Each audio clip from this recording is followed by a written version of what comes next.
This will be a day long remembered. Now I am the master. Welcome to another episode of Legends and Theories. And welcome to my review of Fan Expo Chicago. This is just talking about the event overall and if I think it's worth for people to go to. Yeah, honestly, I think it is, compared to C2E2, which I've also been to. I've been to C2E2 a few times, and I went to this years ago when it was called Wizard World, but I haven't been to this one specifically in a few years. This one is, technically it's in Rosemont, Illinois, which is about where O'Hare is, the airport, so not exactly Chicago, but that's the areas around Chicago. They all say they're part of Chicago, even though they technically aren't. And I don't really know why they do that, but it is just something that happens. But yeah, the most important thing about this is parking is way better. If you go to C2E2, you should probably leave with an extra hour to spare if you're going to be parking anywhere close to the event center because there is absolutely no movement happening. Their drop off and pickup could happen within 30 seconds, and that's just so much better. Now, going into the event, this event is relatively closer to where I live than McCormick Place, where the big C2E2 event is, and that meant I was able to go to a 3-day pass to this while the pain in the butt of driving down there and also having like nowhere to park and being way more out of the way, especially considered that's so much further away from where I live. And obviously, I'm not gonna tell exactly where I live, but I think you can guess from just some stuff I've talked about. I'm either in eastern Iowa, northern Illinois, southern Wisconsin, or northwestern Indiana. But yeah, I'm not going to tell you exactly where I live, but based on the fact that I could make it to Chicago easily enough, I live somewhere in that area.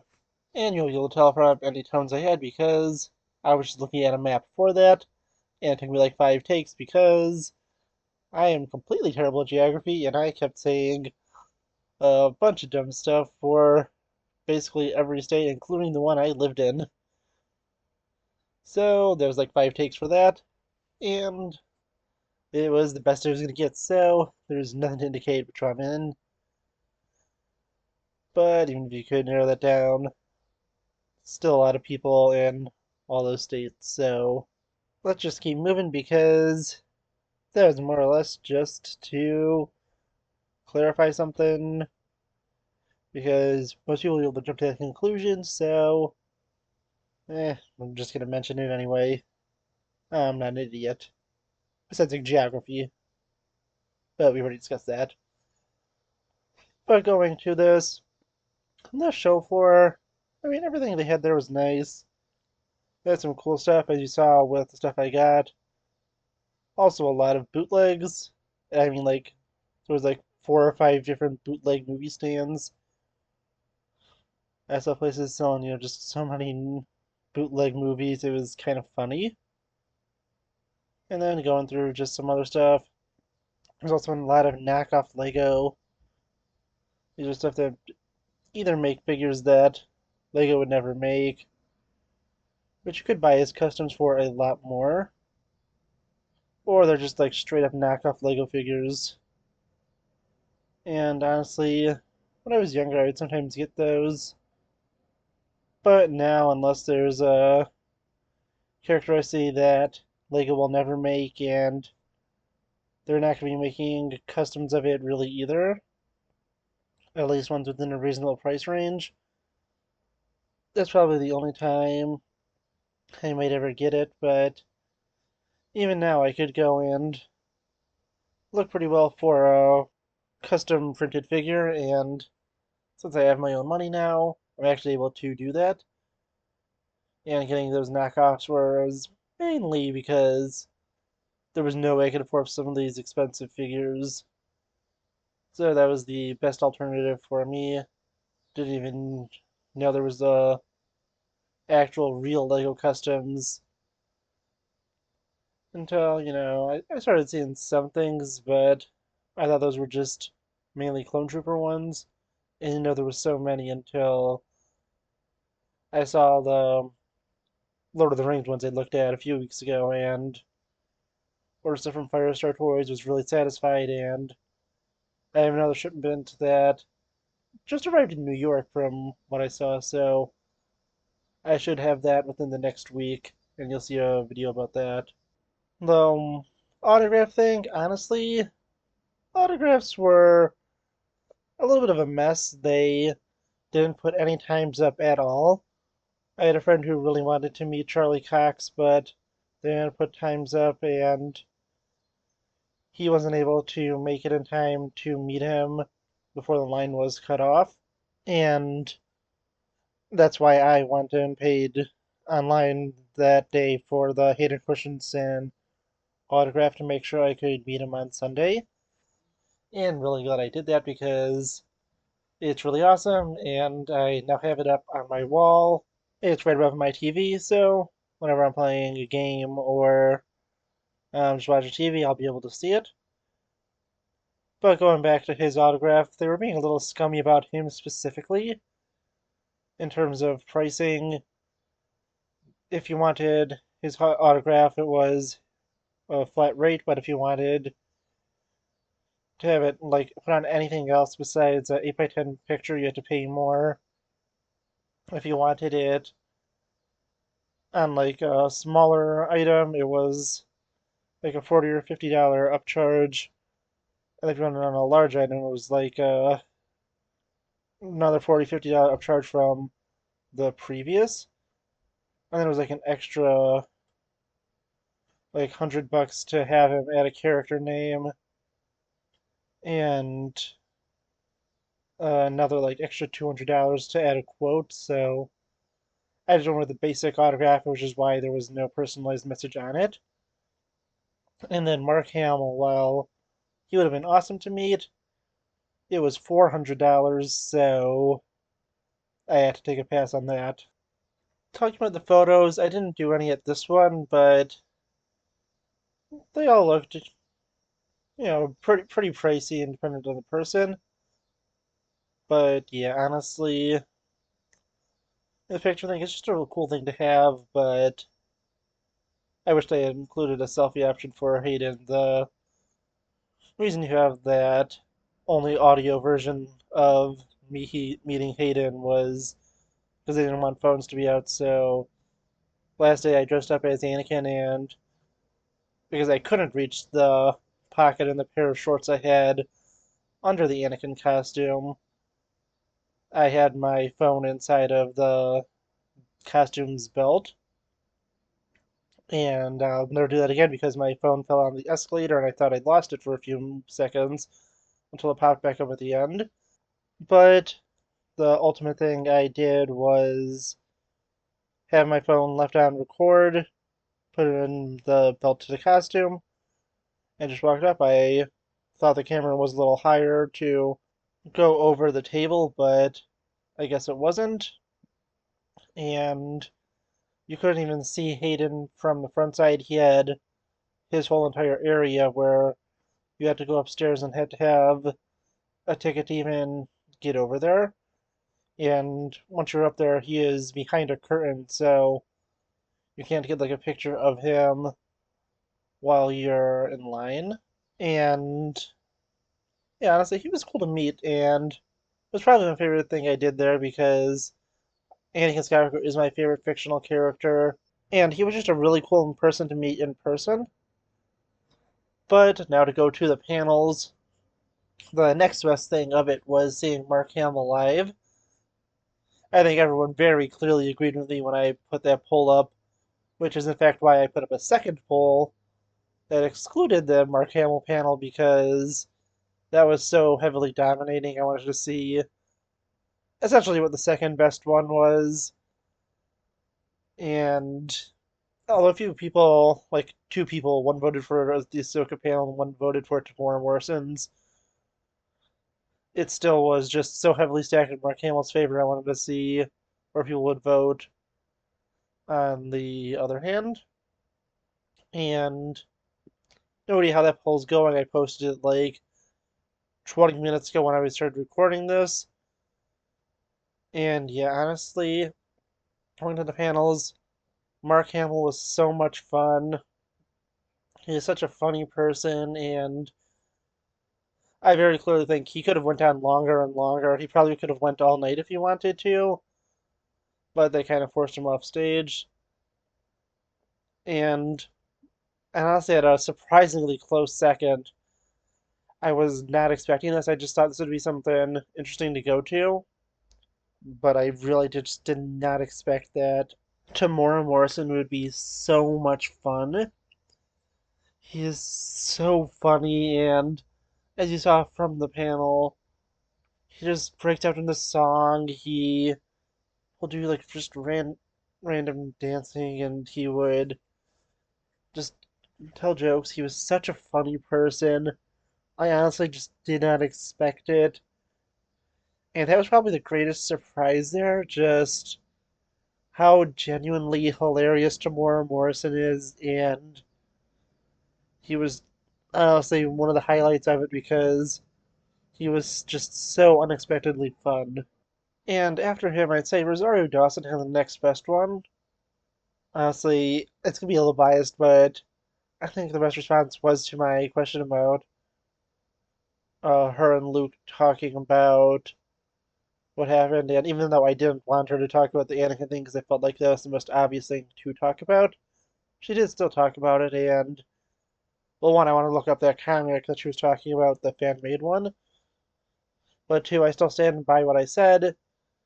Please, please, please just give us an hour of Mark Hamill and Rosario Dawson in full costume, in full character, just talking about stuff and ending it with Ahsoka and Luke talking about what happened to Anakin, and Ahsoka just kind of breaking down at the end when she learns that Anakin returned from being Vader and saved his son. I think that'd be just such a beautiful moment to see on film, and if it's not in Ahsoka season 2, then I think it just has to be in the Dave Filoni movie. I feel like that's just such an important moment for fans to see, at least that one specifically. But as I said, if they just recorded the two of them in front of the screen for an hour, I would watch that, and I think a lot of people here would also watch that. Going now to Cameron Monaghan, who was the next best one. Honestly, he was just a cool guy. I feel like that's really all I could say for him. He just felt kind of cool and casual. There was that really fun phrasing moment. But yeah, honestly, it was just a lot of fun with Cameron Monaghan. I felt like I kind of knew what I was getting into and wasn't disappointed. And I wondered why would someone waste a question on what his favorite cosmetic item is because I think everyone on Earth knows that he loves the poncho. And going to the Daredevil one, honestly, it was the weakest one. It was still a lot of fun, but it was all focused on Daredevil. The other ones, although did have a primary focus on one specific role, besides Mark Hamill, who just went all over the place, which is why I think he is the best one because he just went over everything in his career and just didn't focus on Star Wars. But going to the Charlie Cox one, it was almost exclusively focused on Daredevil. That's probably the most boring in comparison, although it was still good. We did get that cool little information where he says that there will be a one-shot fight scene, and surprised he's still alive and that Disney's assassination team didn't take him out on stage, but then again, he was kind of rushed off stage right after, so who knows if he's still with us. and has been replaced by like a Charlie Cox clone. But yeah, honestly, he was still a good amount of fun. Probably the best thing was when he gets completely confused by the guy who was dressed as the Thing, who asks just the most convoluted question to ever exist, going deep into religion and a bunch of like just stupid stuff. Just I didn't really get a chance to rewatch it, but there were people around me who were discussing just how stupid of a question this was, and Charlie just looked so nervous when he was asked it. He really didn't want to answer it and kind of worked around it, but yeah, it was honestly just such a great moment because it was so insanely stupid. But yeah, honestly, all those panels were fun. There are a few other ones that I do regret missing a little bit. I had to leave earlier on the Saturday I was there because the person I was with, well, someone else I went with, they only went for one day. They wanted to leave earlier, so we all had to go back together. So I had to leave a little earlier. And I feel like the person where Tamara Morrison's panel gets hijacked was probably some kind of callback to him taking over the panel the night before. And I just have a feeling that's what happened, but I can't really say anything with any confidence. And that was with the two people who took it over, Ezra and Morgan Elsbeth. I'm sorry, I'm terrible with names, and I can't remember the actors' names. It's also a Batman the Animated Series one that I didn't get to make it to, mainly because I was just going around the show floor and I was already getting close to the time and realized, honestly, it'd be cool, but it didn't really seem like any of the cast members were going to be there. It was just going to be the writers, so writers or maybe artists. So I decided ultimately, I'm not going to go, and I was content with that. But there was also one where the new Chewbacca actor was there, and I was fine with not going to it. I was like, maybe that would have been fun.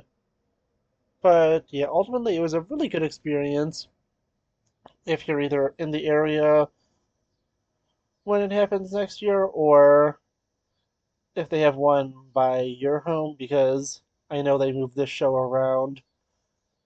It isn't only in Chicago. I don't know where the next place it's going to is, but it's more of a small scale one.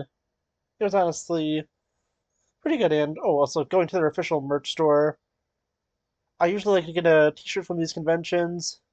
The only t-shirt they had there kind of sucked, so I mean, it wasn't terrible, but it was just the exact same thing as the all-day pass badge, and I didn't love the design. And then just looking at everything else, I got some cool things as I showed from the Batman animated series and Joker magnets were both from that, as was the comic book, and yeah, honestly, just had a lot of fun. Oh, and then the plaque I got for Hayden Christensen was, I think, it was made by some person. It wasn't just directly from them. I had their name was put on the back of the plaque, but it's already on my wall, so I'm not gonna be able to pull it down to check. Well, I technically can, but I don't want to be messing with the attachment up there and the command strips I used to attach it. So yeah, honestly, that was just cool. I just really had a lot of fun time, and if you can either make it to the one in Chicago or one that's going to be in a town near you, I'd highly recommend going to it. Obviously, I can't tell how it'll be in other cities or towns, but it was still just a lot of fun. So I want to know what you think. Because honestly, this was really fun, as was C2E2 earlier this year, although I got stuck in the Thrawn line for so long I didn't get to experience everything there.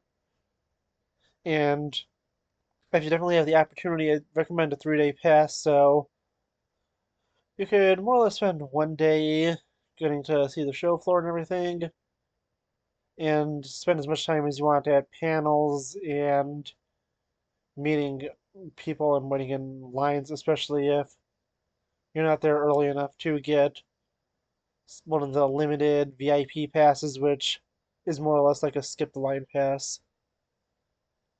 But yeah, honestly, I had to wait in some long lines. Probably the longest was a little bit over an hour for Mark Hamill to make sure we got seats because there's already two groups of people who paid for guaranteed seating, one for premium, the other for just guaranteed seating, but those are both sold out. And yeah, honestly, I had a lot of fun. I more or less spent the entire open day on Friday and Sunday, and spent a good majority of the day there on Saturday. But yeah, honestly, I want to know what you think. Have you been to this one before? Or have you been to it back when it was Wizard World? I want to know what you think. Please leave me in the comments, and I'll see you on the next episode of Legends and Theories. Thank you for watching this episode of Legends and Theories. Please subscribe, like the video, share the video, leave a comment, check out the video on screen, and may the Force be with you.